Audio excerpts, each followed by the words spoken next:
kafir. Baik. Dan mereka belum mentauhidkan Allah pada nama-namanya dan sifat-sifatnya, bukan sekadar pada penyembahan atau ilahiyah atau uluhiyah, malahan juga mereka belum lagi beriman dengan tauhid al-asma' was sifat, iaitu pada nama-namanya dan sifat-sifatnya, hingga mereka mengingkari dan tidak beriman kepadanya. Inilah disebut dalam surah Yusuf 106, وَمَا يُؤْمِنُ أَكْثَرُهُمْ بِاللَّهِ إِلَّا وَهُمْ مُشْرِكُونَ, dan sebahagian besar dari mereka tidak beriman kepada Allah melainkan dalam keadaan mempersyirikkan Allah dengan sembahan yang lain.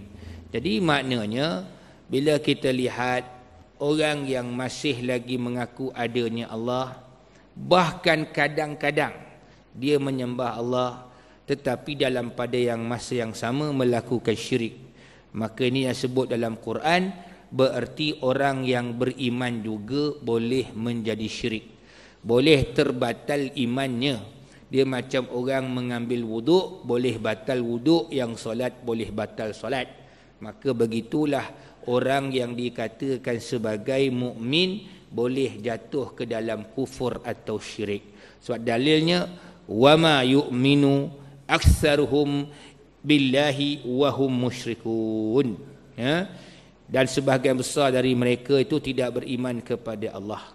Maknanya walaupun mengaku adanya Allah, tapi imannya belum sampai kepada iman yang diterima oleh Allah, yang menyebabkan mereka dikira beriman dan terkeluar daripada kekufuran, melainkan dalam keadaan mereka masih melakukan syirik. Mujahid ni seorang ahli tafsir. Dia kata apa? Mengenai ayat ini, iman mereka kepada Allah hanya pada perkataan sahaja, iaitu mereka berkata Allah menciptakan kita. Itu daripada sudut ikrar dekat lidah. Dia bukan tasdiq dalam hati dia. Baik, dia bukan membenarkan dalam hati, dia ikrar ataupun ucapan lidah. Allah memberi rezeki kepada kita dan Allah mematikan kita. Di samping kepercayaan demikian, mereka mempersyirikkan Allah dengan yang lain dalam beribadat. Oleh demikian itu, kalaulah orang yang sendiri menyembah Allah pun, kalau buat syirik tetap dikira tidak beriman, maka bagaimana pula orang yang mengaku adanya Allah sedangkan tidak menyembah Allah, maka mereka tetap dikira sebagai musyrik. Tetap dikira sebagai musyrik.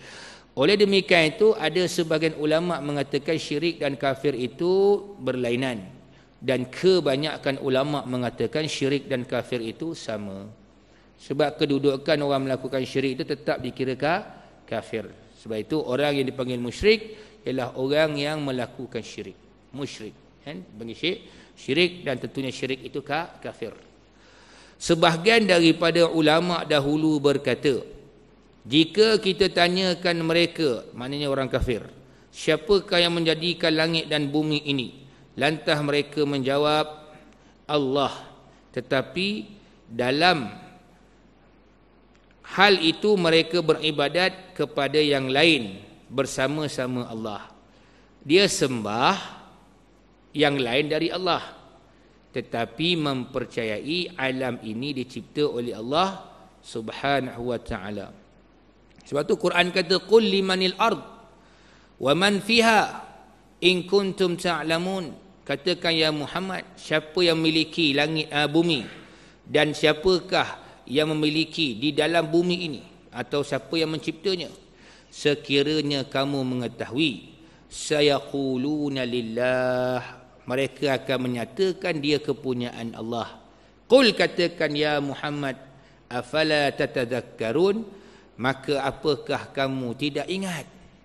Qul man rabbus samawati as-sab'i wa rabbul arsyil azim, katakan kepada mereka, siapakah dia Tuhan yang telah mencipta langit dan juga langit tujuh lapisan, dan juga Tuhan yang memiliki arasy yang sangat besar.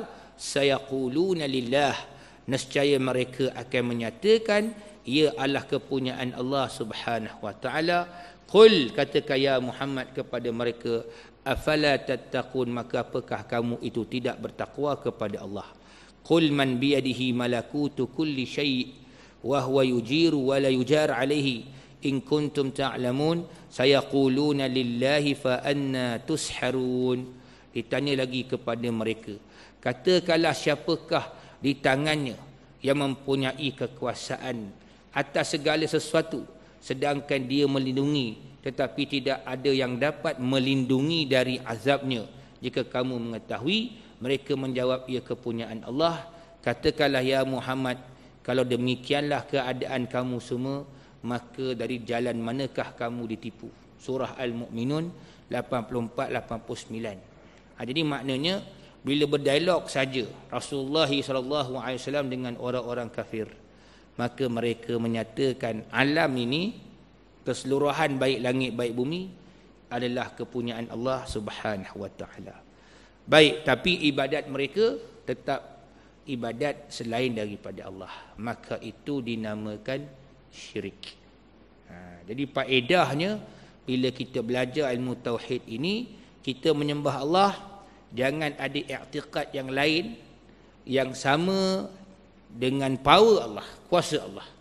Sifatnya sama dengan Allah, kuasanya sama dengan Allah, dirinya sama dengan Allah, kekuatannya sama dengan Allah, kemuliaan keagungannya sama dengan Allah, dan Allah menjadikan alam ini bersama dengan suatu Tuhan yang lain atau makhluk yang setanding dengannya, maka itu boleh dikatakan syirik. Setiap sesuatu yang berlaku itu tidak boleh dikatakan ada kaitan antaranya dengan Allah Subhanahu wa taala.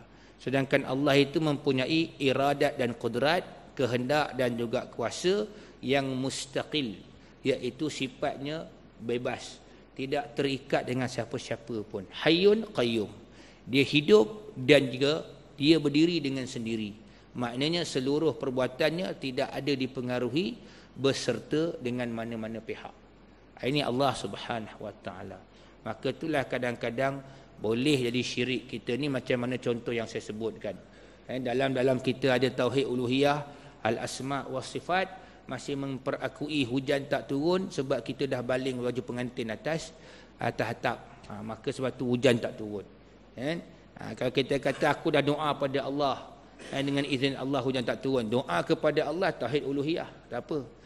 Tapi kalau kita kata disebabkan kerana objek sesuatu yang kita lakukan, seolah-olah dia berserta dengan Allah, dia secara tak langsung akan menjadi syirik kepada Allah Subhanahu wa taala. Ini kadang-kadang kita tak perasan. Baik. Allah menceritakan tentang orang-orang musyrikin bahawa mereka mengakui Allah sebagai Khaliq, pencipta, Raziq, memberi rezeki, dan juga Malik, pemilik.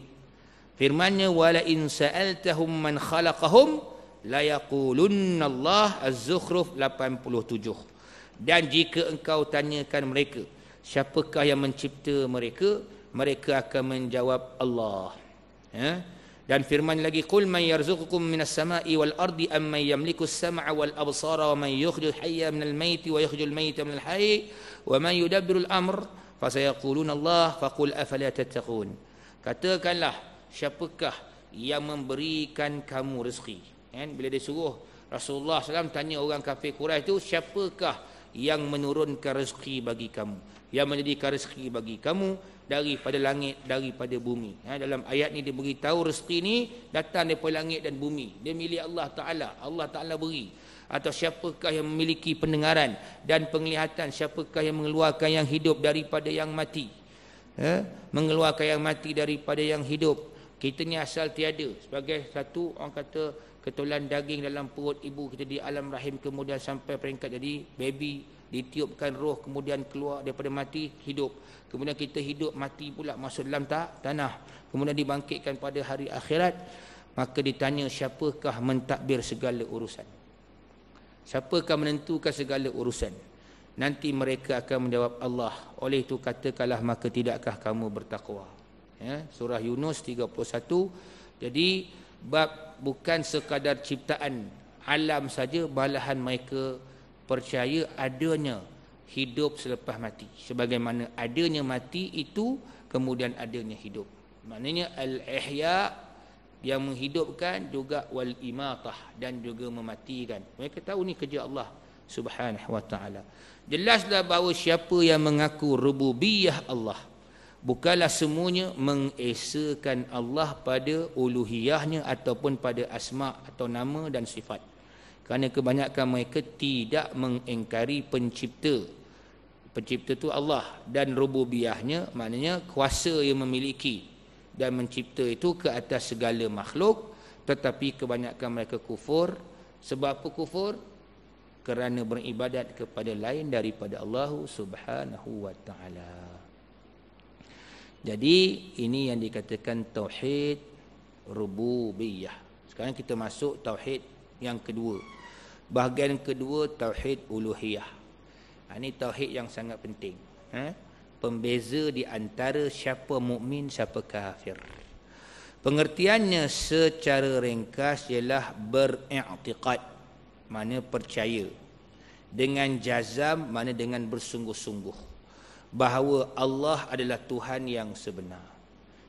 Iktikad atau percaya dengan sebenar-benarnya ataupun dengan bersungguh-sungguh, Allah itulah yang sebenar-benarnya Tuhan. Tak ada Tuhan selainnya, dan dialah Tuhan yang mesti diesakan dalam beribadat. Maknanya mesti sembah Allah semata-mata, tak ada lagi lain daripada Allah. Inilah keterangan selanjutnya. Perkataan uluhiyah tu diambil daripada lafaz al-ilah. Dia uluhiyah daripada al-ilah. Ya, al-ilah. Berarti makluh. Kalau kita baca Rumi itu jadi makluh, tapi bunyi dia atau pronoun dia bukan makluh, tapi bunyi ialah makluh. Jadi K itu sama dengan huruf hamzah di dalam bahasa Arab.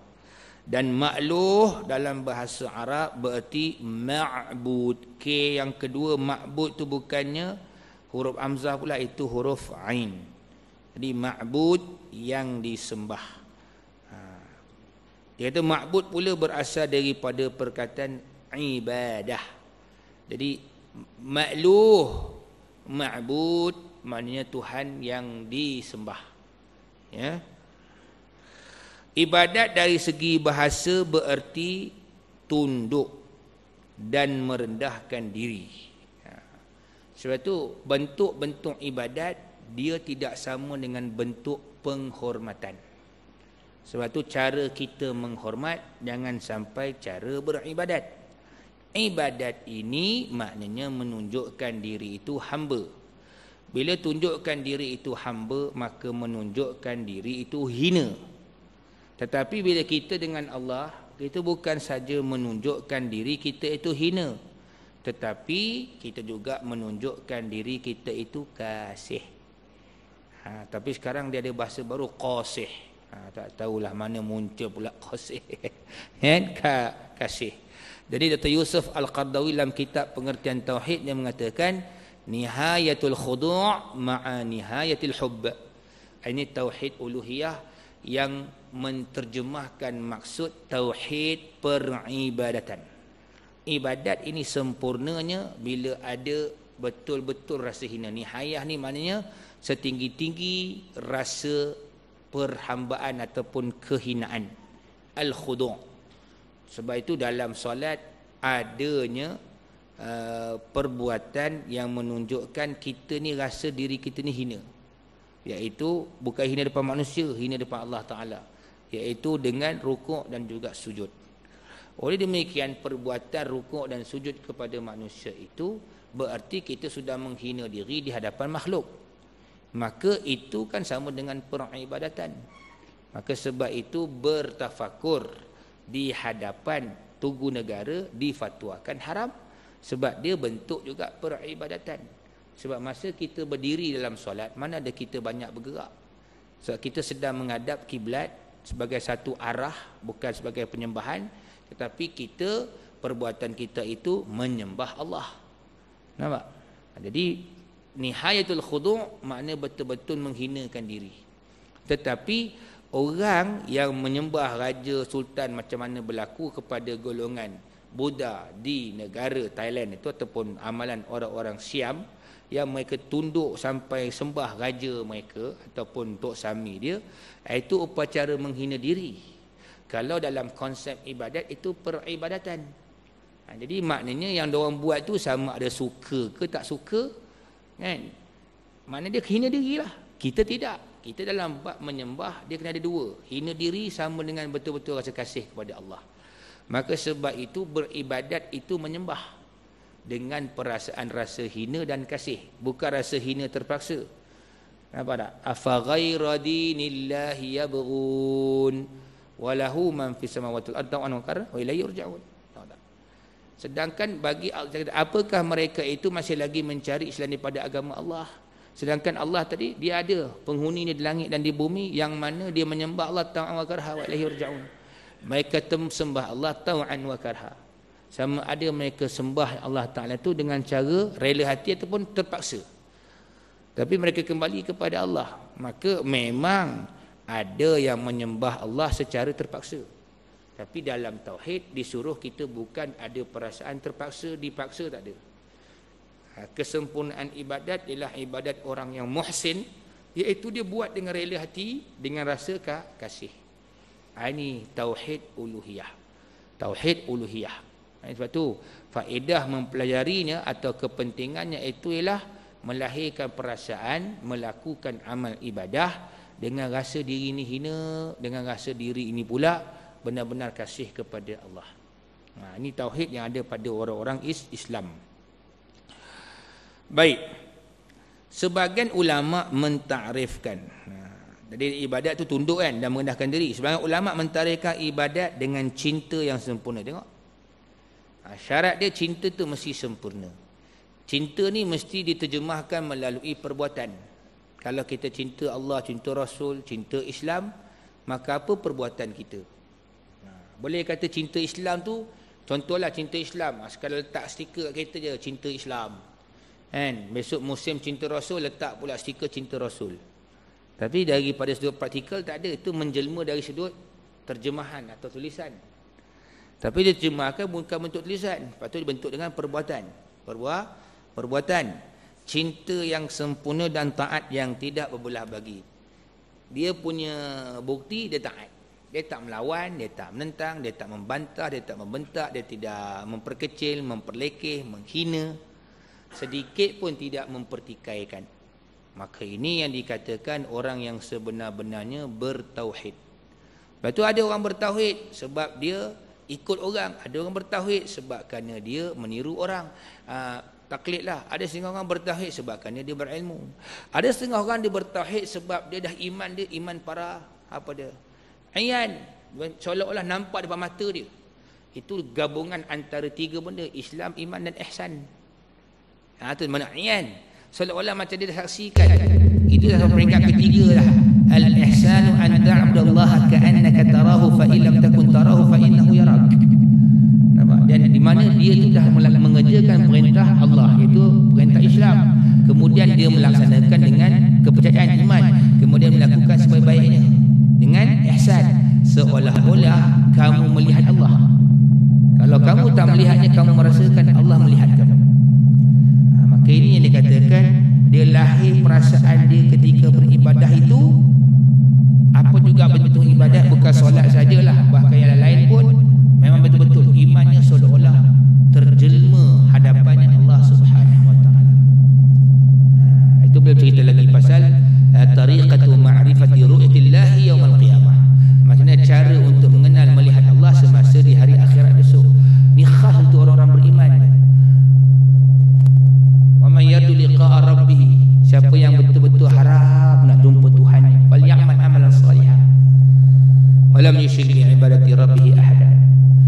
Dia mestilah buat amal soleh dan jangan mensyirikkan Allah Subhanahu wa taala dengan sesuatu sekali. Itu syarat. Tapi dekat dunia memang tak nampak, akhirat bisa nampak. Tapi macam mana masa dunia ni kita rasa dah dia depan kita, walaupun kita tidak mengenalinya, tapi kita beriktikad dia juga melihat apa yang kita buat. Ini al-ihsan fil ibadah. Ihsan dalam semua bentuk amal ibadah. Lepas tu kita lihat dia setengah orang dia dalam mengerjakan ibadah. Itu kita ambil pertama solat. Jadi dia masa dia melakukannya, kalau dia gabung antara tauhid itu dengan ihsan. Iman, Islam, ihsan lah, kita ambil tiga serangkai ni. Maka perbuatannya tak sama dengan perbuatan orang-orang yang jahil, orang yang tahu, orang yang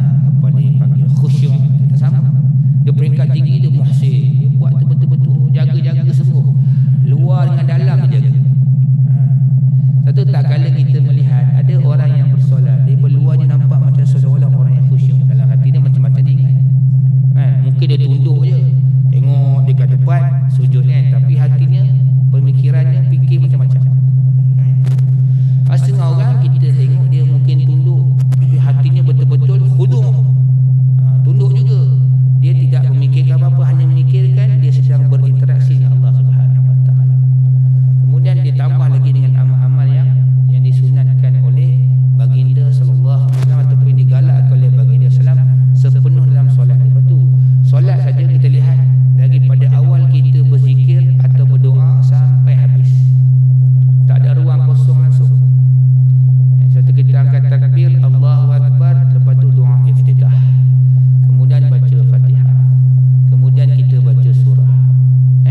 Tuan-tuan janganlah cerita ustaz, saya rasa silap ustaz, mana tumaninah ni? Jangan tanya bab tumaninah tu. Tumaninah tu pasal dia perpindahan antara setiap buatan tu, dia suruh bertenang je. Itu dia punya adab. Bukanlah makna. Tapi kalau kita kata tumaninah nak baca apa? Masa tumaninah, tuan-tuan baca apa? Takkan diam saja kan?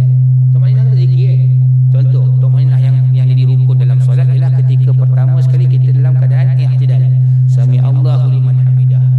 Takkan diam saja. Itu kata dia beza. Kalau orang yang dia tahu, oh situ ada zikir ni, apa zikirnya? Rabbana lakal hamd. Itu kalau nak markah pendek, nak markah dapat cemerlang, Rabbana lakal hamdu hamdan katsiran tayyiban mubarakan fihi mil as-samawati mil al-ard mil ma syi'ta min kulli syai'in ba'du ala sana'i wal madhi haqqa ma qala bihi abd wa kullu laka abd Allahumma la mani'. Panjang sikit. Bila dekat Mekah yang imam buat gitu, orang Melayu dia ingat subuh tu ada bagi macam baca kunut dia. Dah imam tu nak dapatkan pahala yang banyak. Dia pun diri dah lama sikit. Kan? Dia pun tak habis baru Allahumma hdina fi Allahu akbar dah. Tu. Ada imam tu sedang berdoa, bukan doa kunut tu, doa dalam i'tidal. Kemudian dia sujud pula. Sujud kan zikir kan. Kemudian dia bangun. Setiap ruang jangan kosong. Sebab tu Allahu akbar. Allahu akbar. Mana ada? Allahu akbar. Allahu akbar. Tu silap. Kan? Dia sepanjang gerakkan. Itu dia. Itu contoh. Itu sebab kita tengok, oh macam itu, sebab tu Nabi suruh buat begitu. Dia dalam kitab Al-Azkar sebut. Yang keduanya, dia masa tumakninah antara dua, masa dia sujud tu ialah takkan dia diam je. Dia zikir kan. Apa? Tasbih. Dia duduk antara dua sujud tu pun tumakninah juga. Dia bukan diam saja. Dia ada tasbih, ada zikir dia pula. Kan? Rabbi ighfirli, Rabbi ighfirli, Rabbi ighfirli kali ataupun Rabbi ighfirli warhamni wajibni warzuqni warfa'ni. Kemudian rukuk lagi, sujud lagi. Dah dia tumakninah, bukan diam je. Dia silap. Konsep tumakninah kalau diam je tu salah. Tumakninah ini maknanya ialah bertenang. Bukan bertenang diam. Sebab konsep Melayu ni tenang diam. Tenang. Sebab tu ala bi zikrillahi tatmainnul qulub. Nampak? Zikir kepada Allah yang akan menenangkan jiwa, bukannya diam. Sebab tu kalau ikut Imam Nawawi, siapa yang pegang tasbih diam. Itu bukan berzikir. Itu sedang membilang tasbih. Zikir dia mesti lafaz. Zikir lafaz kan. Itu dia. Satu orang perempuan bila dalam keadaan dia haid atau nifas, dia tak boleh baca. Baca tu bunyilah. Kan? Dia saja baca Quran. Bismillahirrahmanirrahim. Yasin wal Qur'an boleh. Dia kalau dia diam, dia baca dalam hati, tak ada masalah. Dia asalkan menggerakkan lidah, tu zikir tu. Nampak tak? Itu yang tak boleh. Zikir ni dia mesti lidah bergerak, bunyi. Sebab tu tak ada asal. Itulah bila jadi solat jadi batal bila kita angkat saya tak berihram tak bunyi. Sebab apa? Kita kadang tiru orang. Dia tiru Maulana daripada India. Mazhab Hanafi, mana sama kita. Kita Syafi'i bunyi Allahu Akbar. Tanya, tak mazhab apa Syafi'i? Macam mana Syafi'i yang angkat takbir? Allahu Akbar. Dia sebenarnya tak bunyi pun. Itu Syafi'i tu. Itu Pak PI. Itu bunyi Allahu Akbar. Dia kena lafaz. Zikir tu lafaz. Jadi itu baru cerita buat solat je. Buat puasa sama. Puasa kan. Puasa tu walaupun tidak melafaz, tidak bercakap. Kan? Dia puasa ni perbuatan. Tahan, minum, makan sama isteri semua tu. Tapi bila orang berpuasa, apa dia buat? Sepanjang puasa banyak amal soleh dia buat kan. Sedekah, semayang, sunat, banyak baca Quran, zikir. Nanti kalau orang dia tak faham yang tauhid uluhiyah ni, Dia sekadar tauhid tu percaya je, sembah je. Dia tak sampailah makam ihsan tadi pasal tu. Cuma praktikal tak ada, dia teori banyak. Itu yang kadang-kadang dia puasa je tapi tak pergi sembang tarawih. Dia tak qiyamul lail. Dia bangun sahur je. Apa tu dia kata seronok puasa sebab masa buka tu seronok dia. Kan banyak macam makan yang tak ada pun ada. Ada macam tu, seronok dia tu saja. Dia tak kata seronoklah puasa buat aku yang malam-malam ibadahnya dia rajin. Itu dia mengisi ruang-ruang dalam sepanjang dia berpuasa. Dia mengisi ruang. Sebab peribadatan dengan rasa ihsan. Apa yang aku nak buat? Ihsan ni dia buat dengan penuh rasa, dia buat dengan penuh rasa tanggungjawab dan memberikan sesuatu. Betul kata orang panggil kan. Macam kita makan kat kedai kan, hari Jumaat contohlah. Kita makan orang tu tuan kedai tak pisang. Kita pun tak nak makan, tak nak. Kadang-kadang bukan tak nak makan apa, pasal fikir cakap satu batang biji pisang kan, 50 sen nak bayar tak payah lah kan. Kita pun kan lepas makan pergi beli satu sisir kan. Tapi tuan kedai tu makanlah, ni ihsan saja tu kan, ataupun sedekah je kan. Itu dia. Kan, dia bagi benda yang tambahan pahala. Itu ihsan. Betul Selangor ni banyak benda-benda kebajikan. Selangor Darul Ihsan. Kan? Itu dia kan. Bukan wang ihsan. Macam mana pun kot tu si kona politik juga ustaz itu kan. Dia panggil aku siapa suruh kan. Kau tempat lain itu saya cakap. Panggil aku juga buat apa. Okeylah saja guru-guru tuan. Jadi maknanya kita nak relate tu lah dia. Perkataan ihsan tadi tu. Ihsan ni kita buat. Walaupun macam tadi solat kan, kita baik pada solat dia kan. Walaupun solat tak buat benda sunat tu pun solat tu tak sah. Puasa kan, puasa tu tak sah walaupun tak main tarawih, tapi ihsan tadi tu. Inilah praktikal sebenarnya. Tauhid uluhiyah. Dia perasaan hamba tu ada. Dia buat pula dengan rasa kasih. Baik. Tauhid uluhiyah ini berasaskan ikhlas kepada Allah pada lahir dan batin. Tengok. Ikhlas ni apa? Suci. Dalam hati kita, itu yang batin. Lahir ni perbuatan kita. Suci macam mana? Tak ada langsung elemen-elemen menduakan Allah. Sucikan terus. Dalam kita beribadat. Kalau kita beribadat, kita ni buat kerana Allah, betul. Tapi kalau ada kerana lain daripada Allah, Allah tu satu dah, tapi ada lain daripada Allah tu, dia kena sucikan, bersihkan. Tak payahlah kerana yang lain, semua kerana Allah Ta'ala. Lepas tu dalam kita beribadat ni, kita akan menghadapi cabaran mengikhlaskan diri. Itu yang paling susah. Sebab tu ikhlas ni dia mesti ada dia punya ciri dia. Ciri ikhlas ni orang yang tak suka orang puji dia. Sebab dia takut nanti bila orang puji dia tambah rajin. Dia rajin sebab puji orang. Dan bila orang keji, orang tak puji dia buat lagi amal tu, tapi bila orang keji dia berhenti. Ini dia tak nak. Sebab tu Sa'ad bin Mu'az semasa dia meninggal dunia, langit tu pun gelap. Bayangkan, langit pun gelap. Sebab Rasulullah kata malaikat mengiringi jenazahnya. Apa hebatnya amalan Sa'ad bin Mu'az? Antaranya dia analisakan 3 amalannya. Pertamanya, matanya tak pernah kering, menangis sebab ingat mati. Ini saya ringkaskan, ada kisah sebalik lagi lah. Yang keduanya ialah dia umur 36 masuk Islam. 34 lah, begitulah lebih kurang. 34 itu 30-an ke atas sampai umur dalam 40 meninggal dunia. Maknanya dalam 6 tahun lebih kurang gitu. Kerja dia dakwah dia, tak boleh tidur malam. Sebab dia fikirkan kaum dia tak Islam lagi. Dia Islam dengan kaum dia. Dia Islam dengan kaum. Kita sekarang pun mengislamkan juga orang Melayu. Kita mengislamkan orang Islam. Sebab orang Islam pun tak faham Islam, terpaksa kita memahamkan Islam kepada mereka. Kita bukan sekadar mengajar Islam kepada orang awam saja, bahkan mufti pun kena ajar juga tentang Islam juga. sebab ada mufti yang tak faham lagi buat Islam. Ada gurau akan marah pula, dia punya penyokong dia kan. Tak tahulah suruh ni macam mana pula kan. Tempat lain jangan kan. Orang suruh belajar, bukan suruh ta'asub. Ta'asub tu jadi dia. Jangan ta'asub, belajar je. Agaknya orang Melayu ni, kalau guru dia hebat dia pakai seluar pendek pun, guru kau pendek, aku rasa dia bukan yang nak dedah aurat tu. Agak gitulah orang Melayu ni perangai tu kan. Tak apalah, dia seluar pendek lah kan. Itu pada khilaf tu kan. Dia punya kiasan dia gitulah kan. Asal guru dia silap pun tak apa, tetap betul juga. Itu tak asal betul. Okey, baik. Jadi itu yang kedua. Yang ketiganya, Apa yang dia buat tuan-tuan? Setiap amal dia buat tak ada orang pun tahu. Betapa ikhlasnya dia kepada Allah. Maka saat dia meninggal dunia, Abu Hurairah kata tengok langit dia diiringi seluruh malaikat. Itu para sahabat kan, kita ambil 6 tahun dia belajar, dia masuk Islam, dia belajar Islam. Dia belajar Islam, kita nampak belajar Islam secara umum je. Kita berapa tahun dah Islam.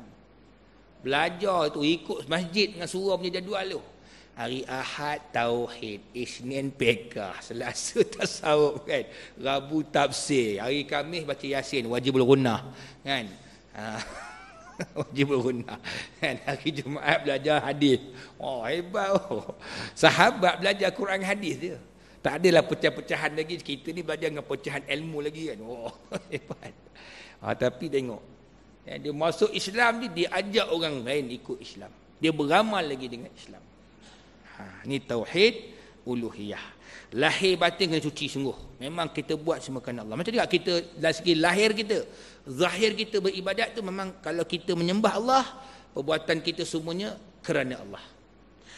Dalam arti kata segala kegiatan ibadat tidak dikerjakan untuk lain daripada Allah. Kerana itu orang-orang yang beriman kepada Allah, ia beribadat hanya kepada Allah. Nampak?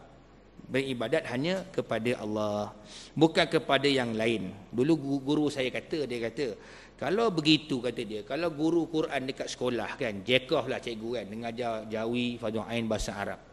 Jadi kalau dia nak ikhlas jangan ambil gaji. Guru saya kata, betul ke konsep tu dia? Sebab dia kata gaji tu soal yang lain, dia soal ikhlas lain.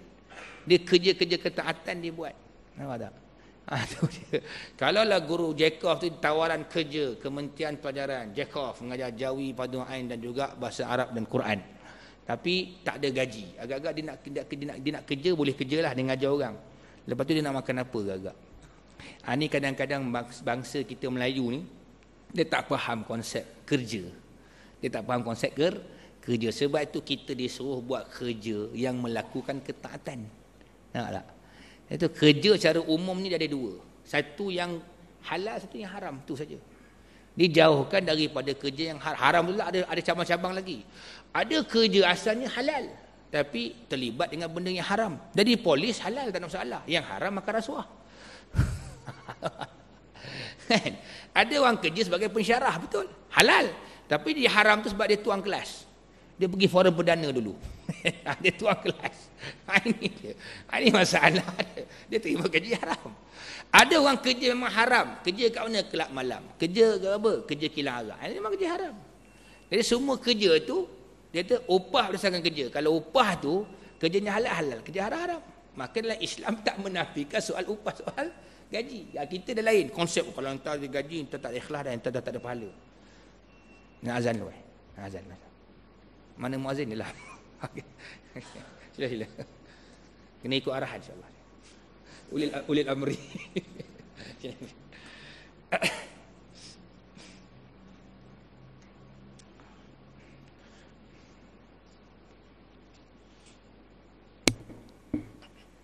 Inna Allah ya ayyuhalladzina amanu Allahumma salli ala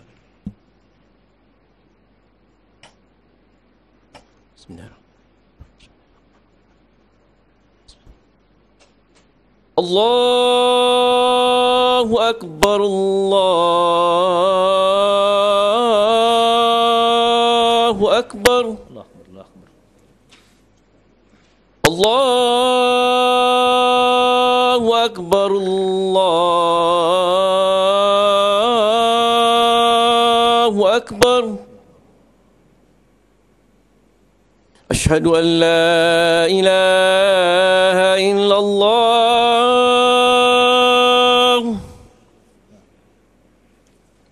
أشهد أن لا إله إلا الله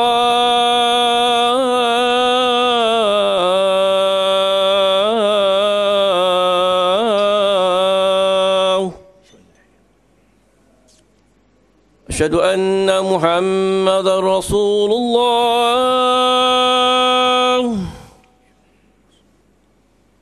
أشهد أن محمدا رسول الله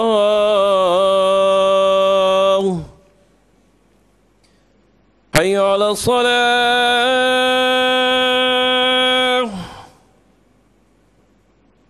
حي على الصلاة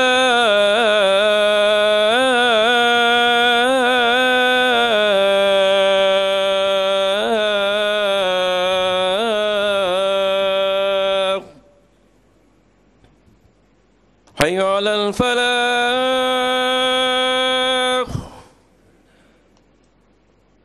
حي على الفلاح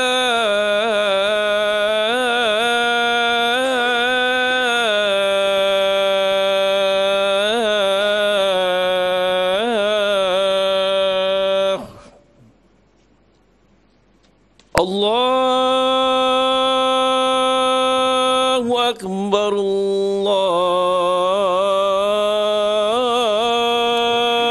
الله أكبر لا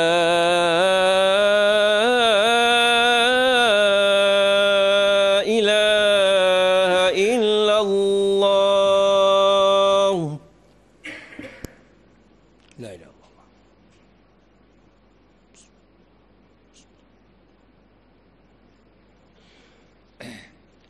Kita sambung sikit lagi tuan. InsyaAllah kita habiskan perenggan ni saja. Baik, ia mengikhlaskan cintanya. Cinta kepada Allah ni kena ikhlas. Dia betul kata boleh ikhlas ni ialah cintakan Allah, dia tidak dilahirkan pada kata-kata, malahan kepada perbuatan. Satu kita lihat macam mana para sahabat cinta kepada Allah, cinta pada Islam melalui perbuatan dia. Badan mereka cedera dalam peperangan, duit mereka habis dalam jihad fisabilillah, dalam infak. Macam itulah kita tengok para sahabat.